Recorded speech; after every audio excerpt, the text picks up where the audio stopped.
Let's give another big round of applause for LMU's African Music Ensemble, led by CFA Professor Divine Kwasi Babo. Well, good morning. Good morning and welcome. It is a pleasure to be with you here on this beautiful day. I'm Thomas Poon, Executive Vice President and Provost for Loyola Marymount University. Today, we join together to witness President Snyder's Convocation, which presents an opportunity to learn, build community, and share an understanding of the President's vision for our beloved institution. Each of his convocations centers around a topic that requires discernment and meaningful dialogue, which we are lucky to have in abundance at this institution of higher learning. I appreciate your attendance, and I look forward to the opportunities for discussion that will no doubt ensue at lunch and in the coming weeks and months. And now it is my honor to introduce Dr. Timothy Law Snyder, LMU's 16th president, for his 8th President's Convocation. This is President Snyder's 36th year as an educator and administrator at a Jesuit university. 36 years. Come on, let's give it up for that.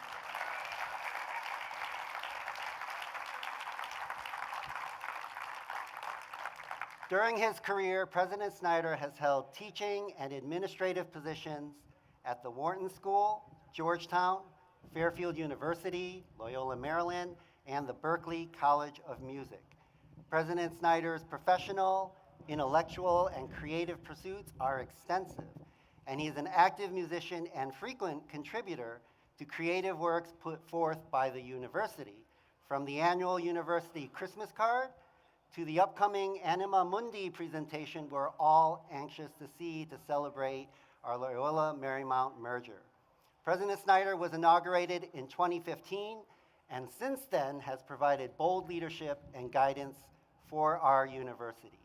He has helped our campus grow physically with the addition of our Playa Vista campus, new residence halls, academic buildings, and even the stage I stand on today.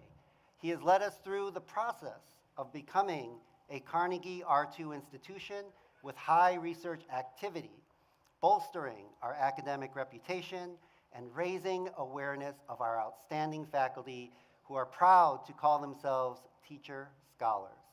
And thanks to his leadership, we can call ourselves an anti-racist university that is challenging the norms and moving courageously into the next era of higher education. Without further ado, please join me in welcoming President and Professor of Mathematics, Timothy Law Snyder.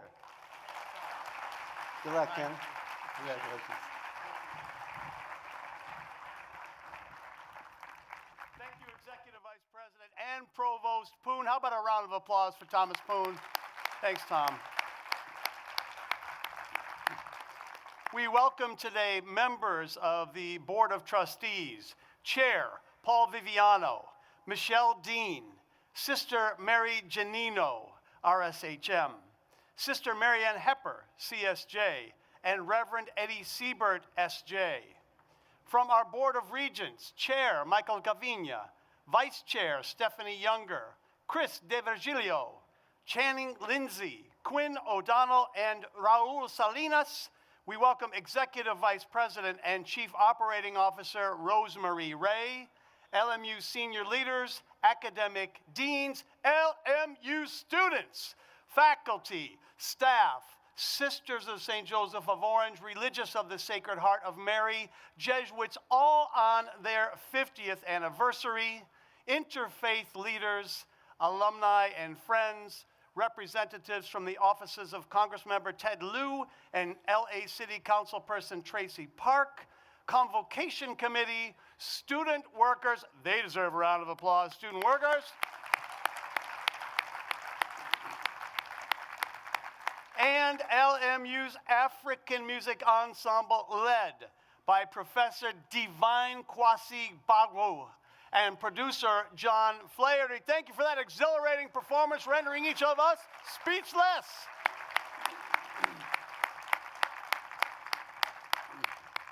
Just so you know, I always tell those who work with me I don't want to go up after the students have spoken because they're always so good. That's a really tall task, which you all gave me today. I thank each of you for joining us this morning in person and via live stream. The sun is beautiful, but I know it's hot, so I'm only going to be about an hour and 25 minutes. As part of LMU's recognition of our history, location, and relationship to the indigenous communities in Los Angeles, let us acknowledge the Tongva peoples as the traditional land caretakers of Tovangar, that's the Los Angeles Basin and Southern Channel Islands, and the presence of LMU on this traditional and unceded land. We are grateful to live, learn, and create in this place. Amidst the complex and harrowing issues that plague our world, I find myself wrestling with stories of lives disrupted, dreams shattered, and futures rendered uncertain. And in the face of such tragedies, words fail us, emotions overwhelm us, and indeed may leave each of us speechless. Our students come from many backgrounds and places of origin, and they embrace myriad traditions, be they Buddhist, Catholic, Hindu, Jewish, Muslim, Protestant, agnostic, or atheist. Each student, as affirmed by federal law and by a founding principle of our great nation, has the right to express themselves freely. In engaging in such expression, guided by LMU's free speech policies, I ask each of us to consider how our speech affects the welfare of, and simply how it may be received by, others. And make no mistake, we reject the presence of anti-Semitism, Islamophobia, racism, and xenophobia. The more we embrace a desire for mutual understanding and authentic care for others, the better we can navigate the current moment and uphold the values that define us. In this moment, let us acknowledge the resilience and strength of our LMU community. I thank our faculty colleagues, our student development professionals, our campus ministers for their leadership, support, and care for our students, as I thank the students themselves for coming together in ways meaningful to demonstrate cura personalis and to uphold the dignity of all persons. Let us continue in these ways, understanding that the cloth from which we are cut renders us beautifully similar, especially in ways that define our ultimate personal cores. During these times, the significance and the stakes of the mission we serve are amplified.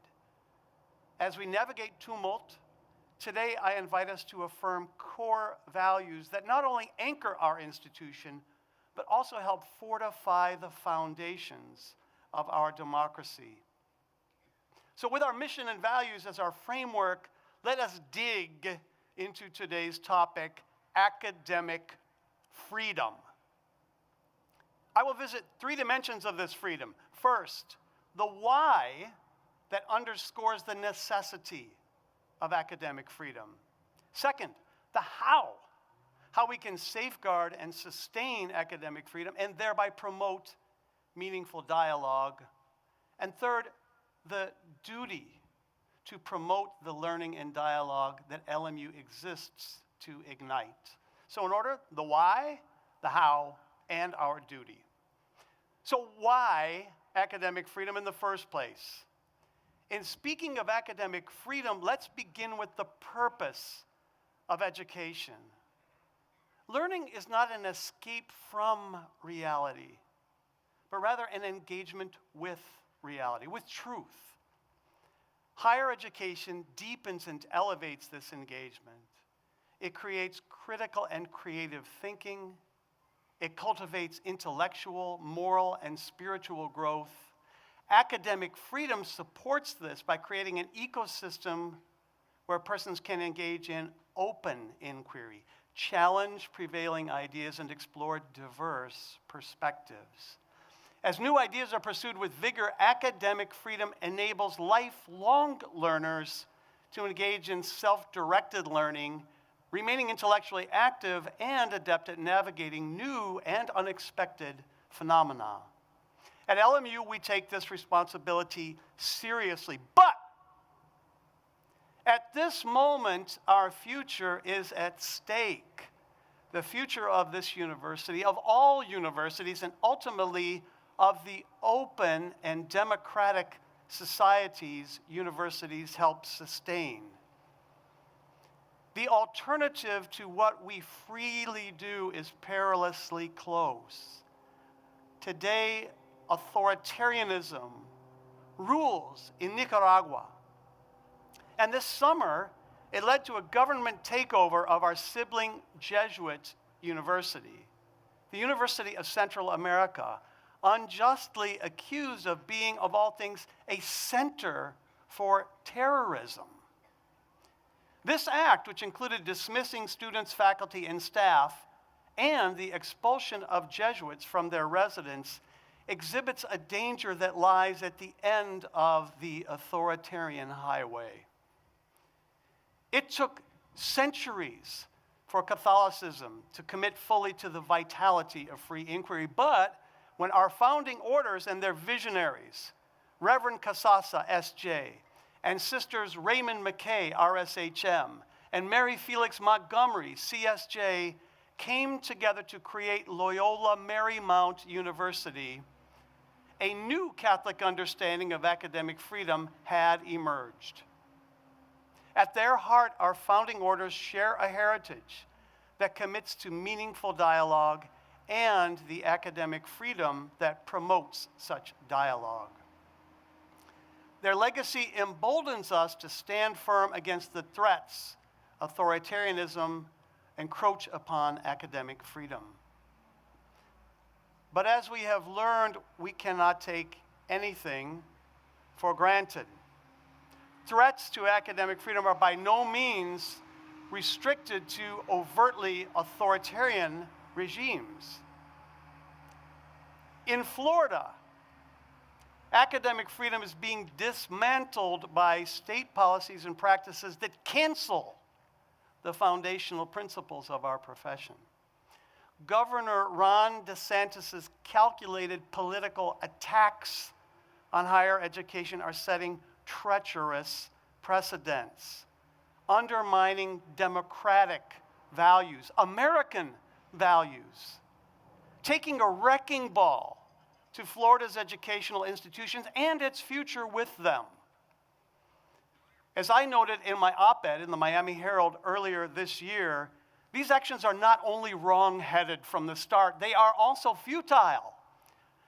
DeSantis and his allies imagine that higher education seeks to indoctrinate, if not brainwash, today's college students, spoon-feeding pre-digested political opinions into the imagined to be empty receptacles of poor students' minds. Those who believe this type of liberal mind control is even possible have not spent time with the rising generation whose opinions about the environment, gun safety, and diversity emerged forcefully enough for them to become change-making activists and leaguing with one another long before their arrival on their college campuses. That is why I call them the solidarity generation, and that's why they deserve a round of applause.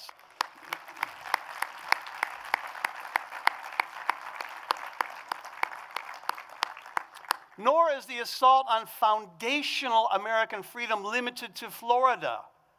Across the U.S., higher education has found itself caught in the crossfire of culture wars.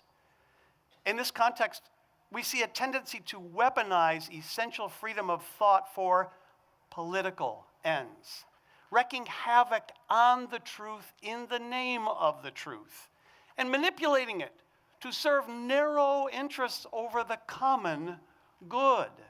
And with the coming presidential election, we can expect these pressures and abuses to intensify. Predictably, diversity, equity, and inclusion programs are a focal point for these skirmishes, with topics like critical race theory wielded as divisive dog whistles rather than engaged as bases for meaningful dialogue. And often these attacks pose to be Christian, even when the attitudes they exhibit and the outcomes they seek stray radically far from the Spirit of Christ. I respond by reminding others how and why diversity, equity, and inclusion are rooted in our mission and in Catholic social teaching. These values are not and should not be politically controversial. In a multicultural democracy, the value of diversity should not be controversial. In a land of immigrants, the value of inclusion should not be controversial. In a nation that proclaims liberty and justice for all, the value of equity should not be controversial.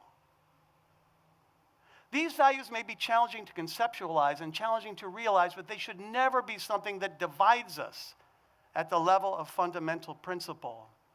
And the fact that things are otherwise indicates how far away the goal of meaningful dialogue is and how much it and the academic freedom that supports it is needed. And so we will continue our work within the limits of the law to build a university where admission, hiring, programming, and every corner of our operations is managed with DEI at the forefront. It's how we get better. Unfortunately, today, this commitment is besieged by the dual forces of cowardly anonymity and the dopamine-driven pursuit of virality that the internet offers, bringing in its wake fear, threats, intimidation, pressures that are felt throughout higher education and that have increasingly become part of our lived reality, even here at LMU.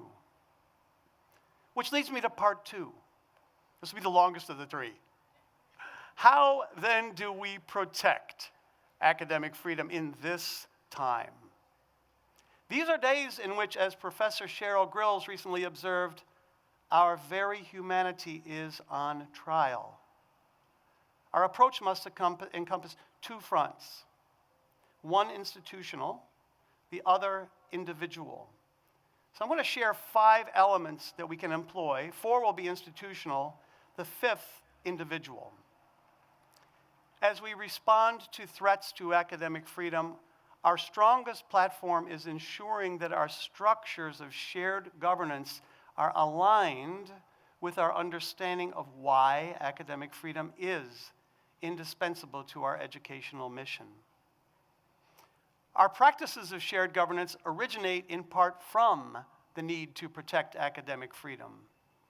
In addition to welcoming dialogue and the free exchange of ideas in their classrooms and scholarship, our faculty's continued consultation and continued formation of our curricula ensure that critical thinking and collaborative creativity are encouraged, that diverse ideas and voices flourish, and that every community member feels valued and empowered to contribute to the ongoing pursuit of knowledge, growth, and truth.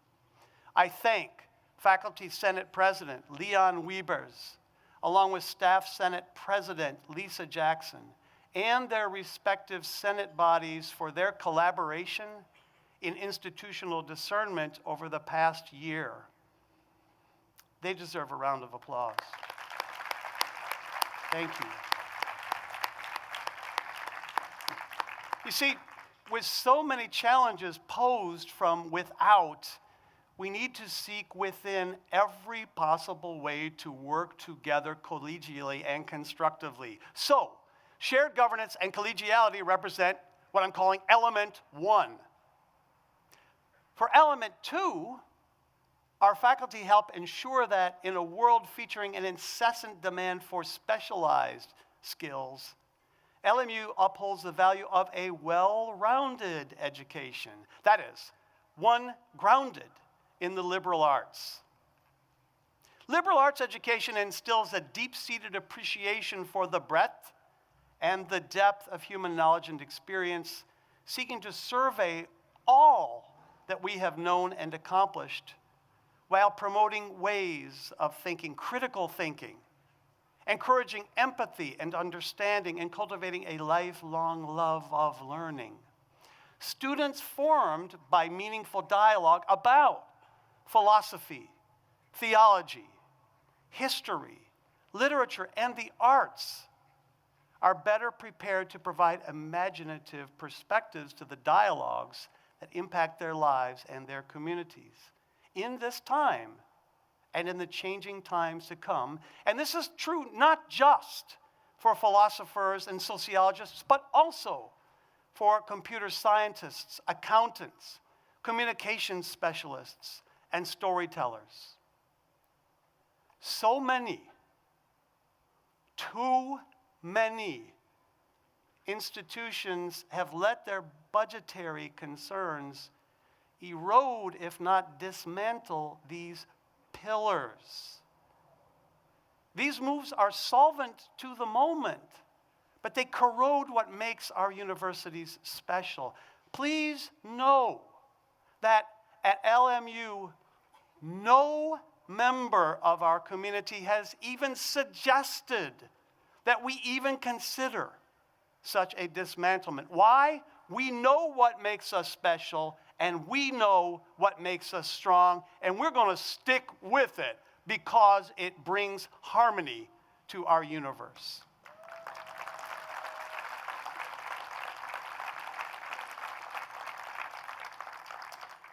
Protecting academic freedom also takes resolute commitment on the part of our academic administration. This is element 3. BCLA Dean Robin Crabtree. Robin, are you here? She's stuck in the office writing email. Where, are you here? I see you under that wide umbrella. I hope your golf game's improving. Dean Robin Crabtree is no stranger to threats to academic freedom. And for as long as I have known her, and especially in the last 10 years here at LMU, she has courageously championed academic freedom for her faculty and for her students. Her commitment to upholding our values leaves an indelible mark on our academic community. Robin, could you please rise and let us thank you for your decade of service to our LMU community. Thank you.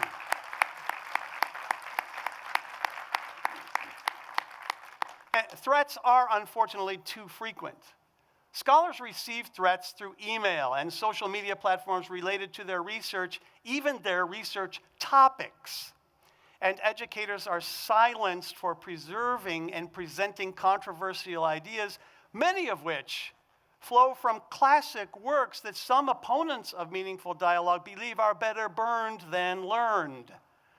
Professor of animation, Jose Garcia Moreno, has also had his unfair share of harassment, gaining personal insights and a broader understanding of the challenges many of his I knew that was going to happen, many of his peers face, particularly from external pressures. This, of course, led Provost Poon to create a working group to protect our faculty. Subsequently, Professor Garcia Moreno was appointed as special assistant to the provost to help the university safeguard academic freedom and respond to external threats. With the ongoing collaboration of the Faculty Senate and the Center for Teaching Excellence, Professor Garcia Moreno is developing a resource guide for faculty members. The results of this initiative are live today on the Provost's website. So you can all go to your phones. Our element 3, Professor Garcia Moreno, could you please rise as well and give you a round of applause? And thank you in advance for Anima Mundi. So to summarize our element 3, faculty who carry out our work within the scope of academic freedom, its broad scope, will be protected by this university, hands down. Element 4, recognizes the role of our board of trustees and other volunteer leaders in preserving our university's academic freedom. As the ultimate custodians of our mission and identity, our board members are often the first to hear complaints when a faculty member's scholarly publication or instructional choice rubs someone the wrong way. But our board has been steadfast in recognizing that, as the church has acknowledged for decades, a Catholic university must first be a university. This is part of the Catholic intellectual tradition, which confesses a dialectic between faith and reason, one that evolves continuously by virtue of our pursuit of truth and meaning. Trustees, alumni, and friends, I thank you for your discernment and abiding commitment to this essential dimension of our identity and purpose. Round of applause for members of our boards, our alumni, our volunteers.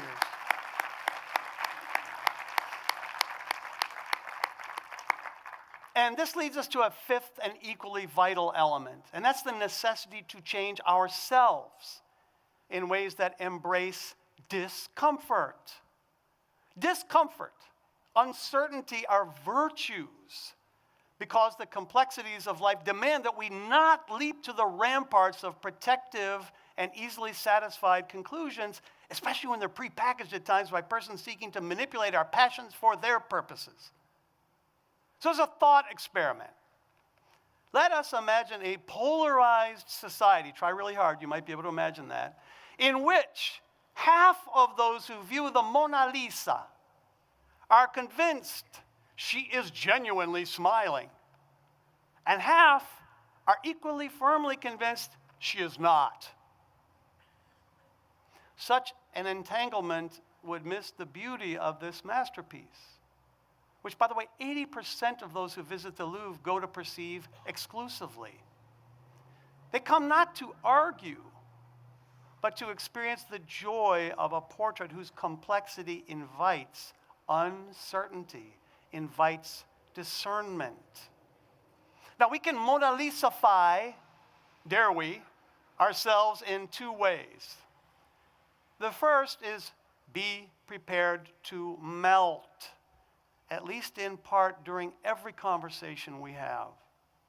That we learn by letting something go, allowing us to grow through conversation, especially when engaged with those who disagree with us.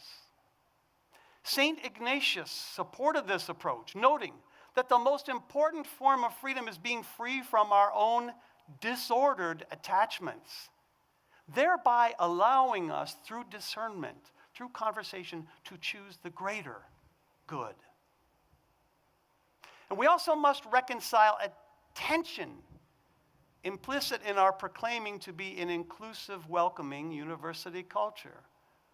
How can we be so when the ways that some of us think and speak make others of us uneasy?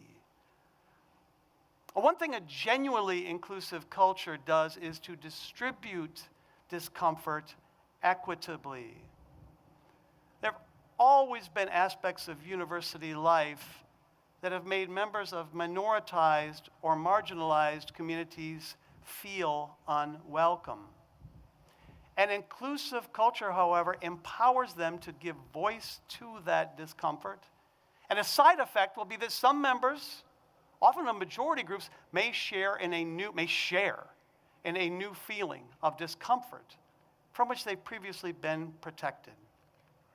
To be willing to melt toward one another and to share discomfort equitably rose against the current of our strident, all of this slate versus all of that slate culture. A culture whose actors and manipulators create a stereophonic dissonance of competing monologues, a culture that allows us to cling to and echo preconceptions forestalling our growth. But sidebar, as I love to say, time out, toy boat. Not all is lost. Within this cacophony of discord, we can celebrate the sacred. the marvel of being alive, the capacity to give and receive love, the joy of laughter, and the emotions that accompany tears of happiness and those of sorrow, the beauty of families, those we are born into and those we embrace over time, no matter the resulting dissonancies and conflicts. I am referring to humanity, the kind that Jesus Christ exemplified, the kind that welcomes all, cares not a breath about where we came from, when and how we were born and formed, cares not a breath of our gender, our lack of gender, whom we spend our life with, whom we marry, and who holds our hands when we die. We are persons born of immutable dignity, and we are born, each of us, each of them, in the image of God. So let's be certain what I speak of today transcends politics. It is about our pursuit of lives of meaning and purpose, of love and care, in which we are persons for and persons with others. Nothing could be simpler.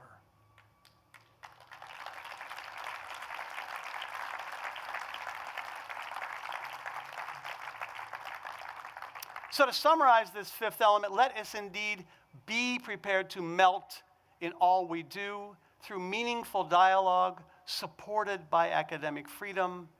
Being inclusive in all we do amplifies our achievement, and that includes inclusion of those who hold unpopular or, particularly at this campus, more conservative views, as well as those who are still shaping their opinions.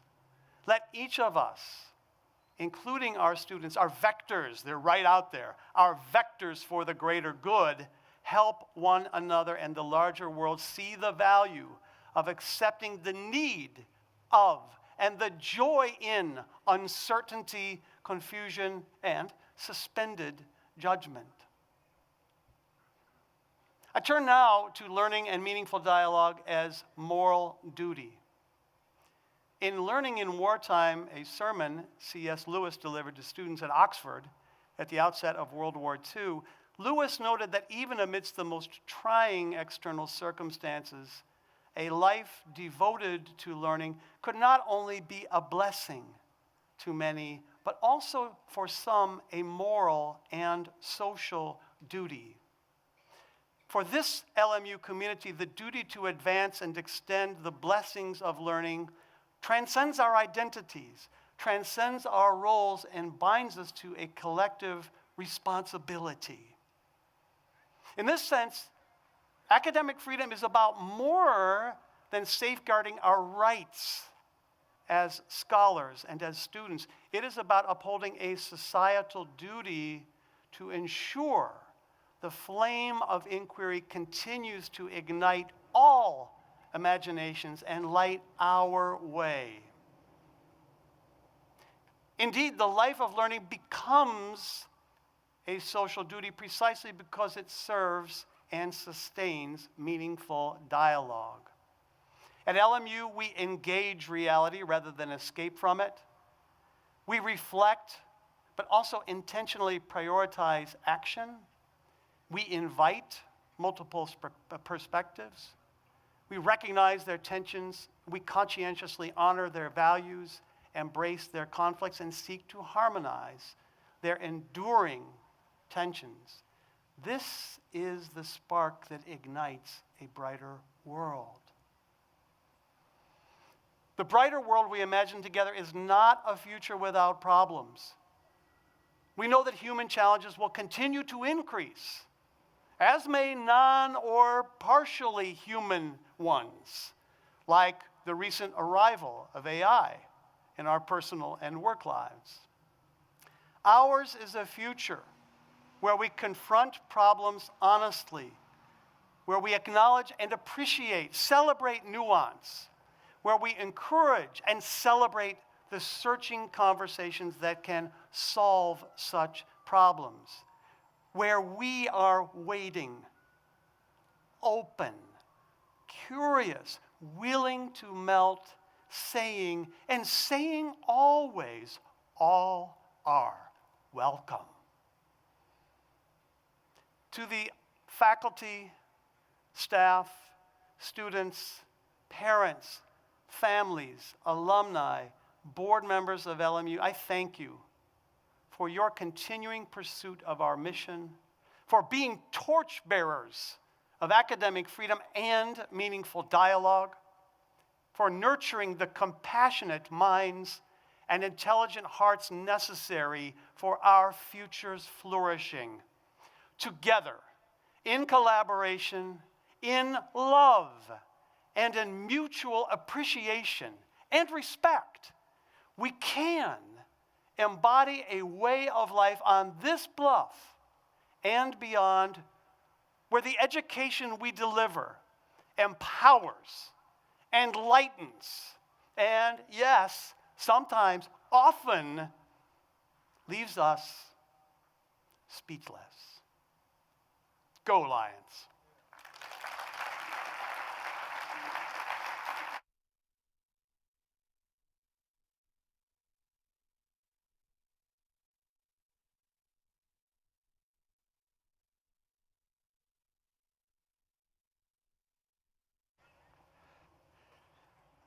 Let's give it up one more time for President Snyder.